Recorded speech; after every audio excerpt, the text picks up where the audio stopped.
Hello and welcome to the Aid Station. I'm Chris Robb, and today massively excited to meet an incredible woman who's had such a huge impact on the lives of thousands of people and the industry in the Philippines.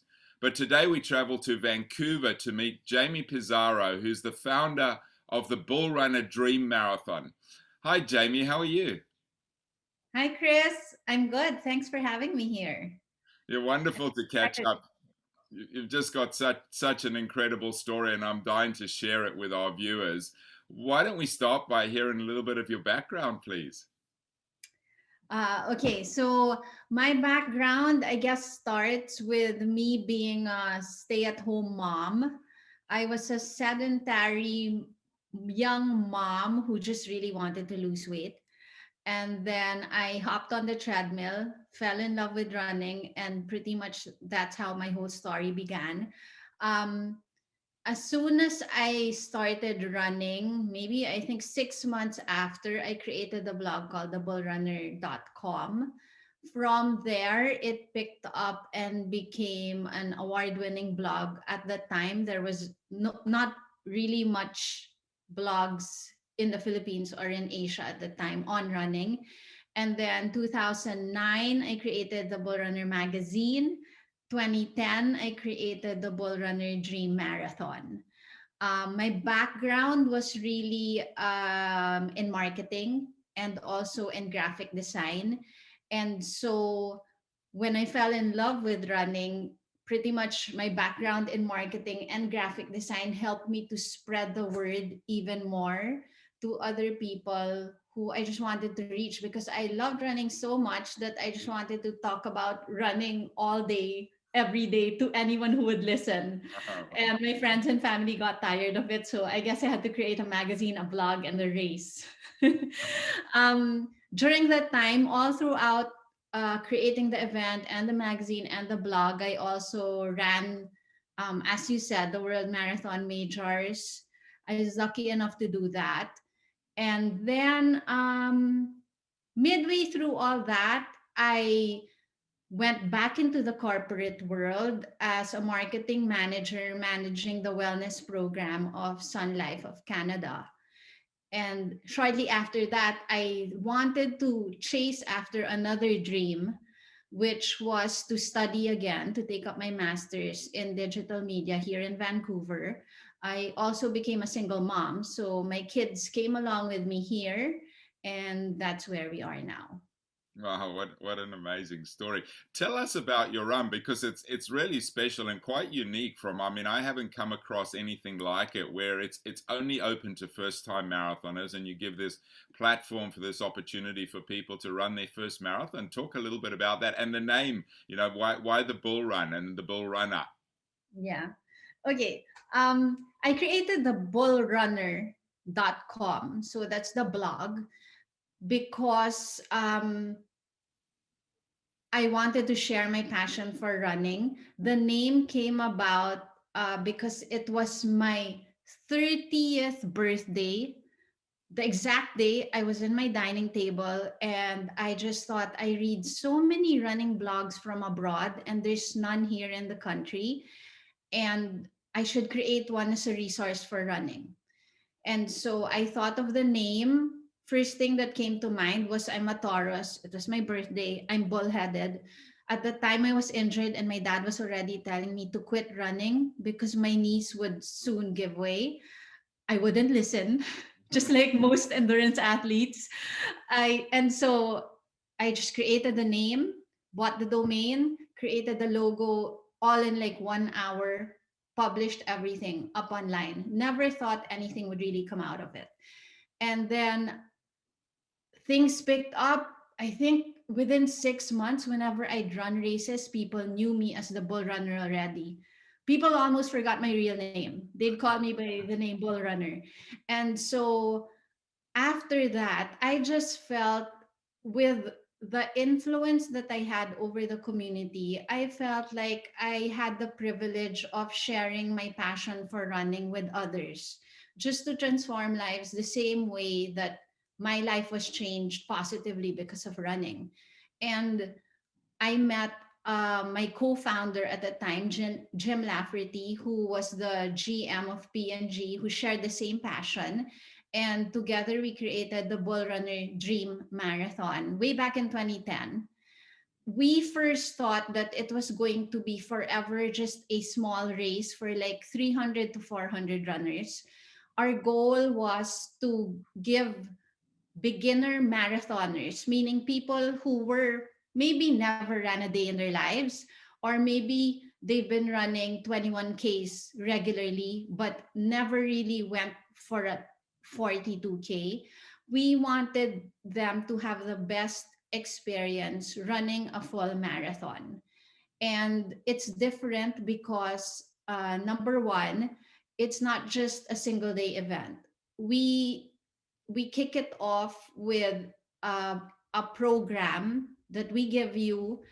You receive a kit with a program and um, running clinics every month, running talks every month, full support of the TBR community. The coaches are just an email or a text away, even. And so we give that to the runners for 22 weeks. And then prior to the race, there's a big send off party where we all just really have a great raffle, have fun, and then the race happens. And so it's the first and the only marathon in the world that caters to first time marathoners and or second time marathoners only. If you've run more than two marathons, you'll be disqualified. You cannot join. So it's such a great experience for us organizers, because every year we come face to face with people who are just really scared to death about running their first full marathon, but equally excited. And we have the privilege of guiding them, holding them by the hand, and telling them, sharing with them our experience, what we did wrong, what we did right. We bring in all the experts to guide them all throughout the journey, just to make sure that they do it the right way and they have the best experience possible during race day. It's incredible, and you've obviously gone on. You're an expert in so many ways, but having run all the Abbott World Marathon majors, you've got lots of experience to speak to, and you've now created this massive impact because you've had more than 6,000 people participate in the event, if I'm correct, and you imagine the ripple that that's created in communities of health and well-being, and I guess moving to health and well-being, obviously challenging times, lots of people not able to run both in the Philippines and in Canada where you are now. People are always interested on the aid station to hear what's happening in different parts of the world. I know you're not in the Philippines at the moment, but you've got family, you've got friends there. What's the situation like there, and what's happening in Canada? Well, my experience here, I feel very fortunate that we are lifting restrictions already. Most people here in BC have had their first dose of the vaccine, and slowly we're reopening. They expect to have people getting their second dose by July, and things should be reopening by September. Like my son, who's in college, will be going back to face school already by that time. We're also encouraged to go outdoors and exercise for our mental well being. Yeah. And so that's been great for us. At the same time, it's been frustrating and challenging for me to see my family and my friends in the Philippines who are really just literally stuck at home for the past over a year already. And so they feel safer that way. But at the same time, we all know that that's not good for the mind and the spirit, right? Yeah. And especially for the runners, the endurance athletes, as my friends who are there. I have a friend who just ran around his dining table and was proudly texting me that he had done a 5K around his dining table. So you're happy for them that they get their exercise, but at the same time, it's difficult for me to see because you feel helpless. Yeah. You want to help especially for me, like there were people asking me to push through with TBR Dream, that they could run outside perhaps and wear masks. But I just felt uncomfortable having encouraging people to run outside wearing masks. I just didn't feel safe about that. And so I worry for them, and I do hope that the Philippines picks up with a vaccine soon. Things are looking up, I think. Like just this week, I heard that there were Pfizer vaccine deliveries already. So hopefully things get better over there. That's great to hear. And I mean, as an example, I think you're right in saying your mum has only left her home once in a whole year. Yes, just once. Wow. And that was to visit my dad at the cemetery because it was his death anniversary. That's it. Right. um it's saddening, but at the same time I wouldn't have it also any other way, because if she left the house, I wouldn't know. um I would be more worried, right, if she could possibly get COVID that way. So Yeah, yeah. yeah, I think it's just the lesser of two evils, I guess. Yeah, lesser of two evils is a good way to describe it. Yeah. Well, lots of challenges there, and you know, as events start coming back, challenges and excitement all over the world. You were, you know, challenged but hugely successful in being one of the last events to be delivered in the Philippines just before the lockdown happened. Tell us a little bit about that experience, and you know, it seemed like you had to jump through a lot of hoops, but amazing to be able to get that event to happen. Definitely. So our event was slated for Feb 16, 2020. Prior to that, in January, Taal volcano erupted. It's a volcano near our race venue, and ashfall swept through the city. And at that time, my team, we felt like we were the most unfortunate race organizers ever, because we had to decide if we had to move the venue outside of the city, just weeks away from the event. And I decided at the very last minute to just move it, just to make sure that our runners would be safe, because we didn't want them to inhale ashfall while running the 42K, right? So we actually offered deferment already for some runners at the time, which, as we all know, is difficult for any race organizer. That's a loss already. Yeah. But I just felt that we had to do the best thing for the runners, and so we moved the race outside of us of the city. My team, which is just the best team ever, they found a new race course within 3 to 4 days. They went out of the city, drove 2 hours, and looked for a new race course, and we mapped it out and released it all within a week. It's Wow. amazing. Wow. And so we were relieved. We're like, we survived it. We did it, right? We could do the race. And then I was here. I was about to fly back to Manila. COVID was starting all over the world. Um, and while on the day of my flight, it was announced by the Department of Health in Manila that they were discouraging all events from pushing through that week. And so I left I left for my flight super stressed out. I landed in Manila not knowing what would happen, but that evening was our send-off party, which is the race kit claiming. Mm-hmm. And runners were already talking about it. They were all over social media saying how excited they were over the race. I was in my bedroom, my friend's bedroom in Manila, where had been staying. I was sitting there thinking, should I cancel it or should I not? And it was the most stressful time of my entire life. Yeah. Um, I called doctors, lawyers, everyone who I could get the best advice from. And at the end of the day, with the guidance of all the people, the experts that I spoke to, we decided to push through with the race, but also at the same time ensure the safety of the runners. We called on our sponsors to provide the best ways, measures that we could do to protect ourselves from COVID. So we pushed through with the race. No one got COVID. And after the race, all the runners were so thankful. They'd come up to me and personally thank me for pushing through with the race, because these were runners who had trained for the full marathon and they just could not think about canceling the race. As a runner myself, knowing that you cannot just postpone a race or cancel it and then have runners run the 32K run again. These were beginner runners as well. Mm. So just the thought of that broke my heart.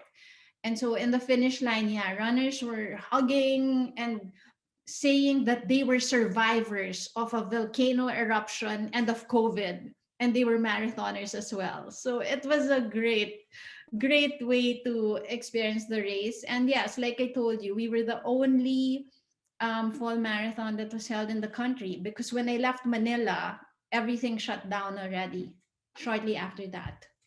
So we were blessed Well, in a way. yeah, and at least some memories for people to hang on to while they're in lockdown, and hopefully it's not too long before we're hugging on finish lines again. And certainly, it seems that things are starting to open up around the world. I mean, Yeah. great leadership there. I mean, just quickly, I mean, is there any kind of leadership principle that you follow? Have you had some great leadership tips that you've received along the way that you'd like to share with people? I think my best leadership tip would be from my co-founder, Jim Lafferty, who started the race with me. I was very young at the time, it was over 10 years ago, and I had just started a blog. And there were times that I would just write anything and everything on my mind. And I would run like like a maniac, right? I mean, I was running so much. So there was a time that I ran 4 marathons in 5 months. Wow. And I posted about it on the blog. And I clearly remember when I saw him, he pulled me aside and told me, as corny as it sounds, he used the exact quotes that we all know, which is, he said, with great power comes great responsibility. And he said, you should be careful about the things you say, the things you write. Now that people know you in the running world, you have a great influence on other people as well. And so that really stuck with me all through the years. Mm. Every single word we say, um, every single move we make, people watch us, down to our children as well, right? So it's we really always should be cautious. We always should act with kindness, no matter what we're going through for the day. We don't really know what others are going through as well. So I think great leaders should be empathetic. They should act with compassion and kindness, and always listen to others as well, and make sure that you're always having a good influence on others and making a positive impact on the world. Wonderful insights. Thanks for sharing that. That's brilliant. And you have obviously inspired so many people. Anything to kind of finish off with? I mean, you've seen so many inspiring stories, those 6,000 people crossing your finish line. Is there anything that stands out that you'd particularly like to leave the viewers with, and from an inspirational perspective, please, Jaymie? um I just like to say that I think for me, the Bull Runner Dream Marathon is truly a gift to me. Every time people cross the finish line, they're always thanking me for the experience because it changed their lives forever. But what they really don't know is it's a gift to me. One of my favorite quotes really goes something like, "Your calling is where the world's greatest need and where your greatest joy intersects." Mm. So I feel very lucky that I get to touch other people's lives in some way, using something that I'm passionate about, which is running. I mean, how lucky are we to Yeah, be able to change people's lives with something that we already love doing, right? So absolutely. I think every every race day for TBRG Marathon, I'm so worried and so stressed. It's like sleepless nights prior to the race. But when I see the runners crossing the finish line, seeing the joy in their eyes and the triumph, and knowing that they all come out as winners, feeling like winners, that's the greatest blessing for me. Yeah, and what a great way to end, because there's no doubt that there's more and more green shoots coming around the world with events coming back, and hopefully in the Philippines too. And like you say, so lucky that we can impact the lives of so many people, and really this industry has such an ability, and it's going to be so powerful as we come out of COVID to create a positive mental and physical health impact on the lives of so many. Jaymie, it's been so wonderful to chat. Thank you so much for making the time.